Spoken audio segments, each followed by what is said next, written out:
Monsieur le maire, Madame l'ambassadeur de la République slovaque, Monsieur le sous-préfet, Monsieur le maire adjoint, chers compatriotes, Mesdames et Messieurs.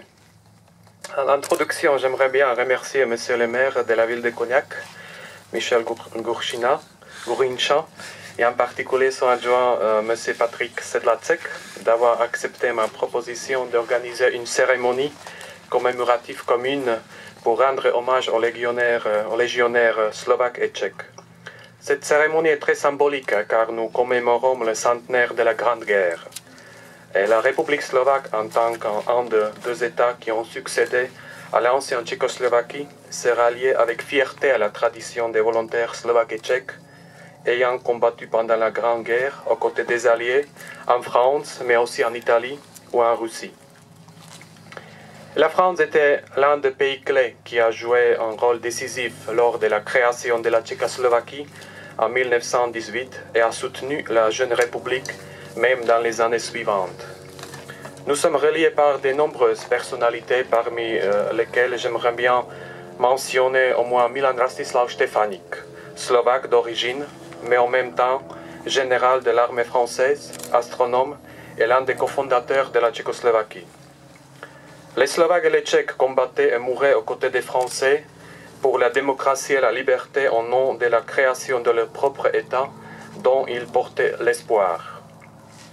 Depuis le mois de décembre 1917 jusqu'au mois de janvier 1919, quelques 6000 légionnaires et volontaires slovaques et tchèques stationnaient aussi bien en Cognac qu'à d'autres endroits en France. Et pourquoi Cognac ?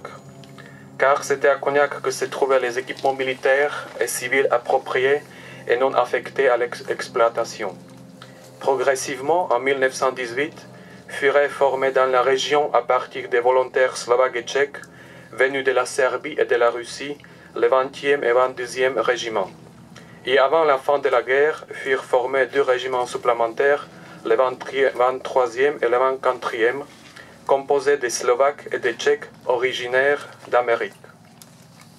En janvier 1919, avant son départ en Tchécoslovaquie, la brigade comptait quelques 9000 hommes.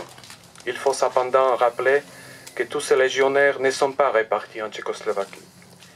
Ils ont été nombreux à avoir trouvé leur nouvelle patrie en France. Au total, selon les estimations dont nous disposerons, plus de 600 de nos volontaires sont morts au combat en France pendant la Grande Guerre. La brigade est intervenue ultérieurement dans les combats en Slovaquie contre l'invasion des bolcheviks hongrois en 1919, qui ont été repoussés grâce, entre autres, au commandement du général français Maurice Pellet. Et la mission militaire française en Tchécoslovaquie a joué un rôle décisif lors de la formation de l'armée tchécoslovaque. Comme nous le savons tous, les grands événements historiques, comme c'était le cas de la Grande Guerre, constituent un enchevêtrement de destinée de millions de gens, dont la grande majorité anonyme. La Slovaquie était frappée par la guerre qui a marqué le destin de ses habitants. Mais parfois, il est possible de ressusciter le destin d'un homme en particulier. À partir d'une photographie d'époque provenant de Cognac et datée de 1919, les historiens ont reconstitué le destin d'un légionnaire slovaque, M. Peter Uhrik. M. Peter Uhrik, originaire de Liptovský Svätý Mikuláš en Slovaquie, il a obtenu peu avant de s'engager dans l'armée son diplôme d'enseignant.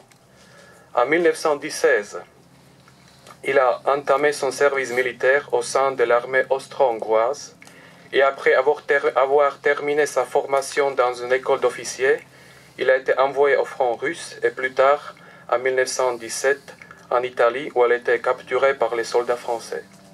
En captivité, il s'est engagé dans l'armée tchécoslovaque qui était en train de se constituer en France.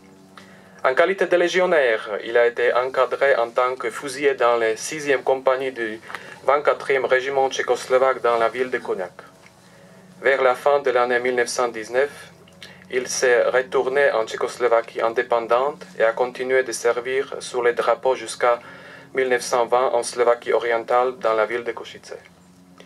Même si l'histoire de l'enseignant Peter Uhrik est une histoire digne d'un roman. Elle ressemble aux destinées de milliers de Slovaques et de Tchèques qui, malgré les périls et les obstacles, n'ont pas hésité à se battre pour la création de leurs États indépendants. En guise de conclusion, permettez-moi, en ma qualité d'ambassadeur de la République slovaque en France, de remercier la ville de Cognac et les autorités françaises d'avoir pris soin pendant des décennies de ce lieu de mémoire que nous chérissons tant et qui font partie de notre histoire commune. Et j'espère que les Slovaques en visite en France seront de plus en plus nombreux à trouver le chemin de votre région et à visiter, comme nous le faisons aujourd'hui, ce lieu de mémoire. Merci beaucoup.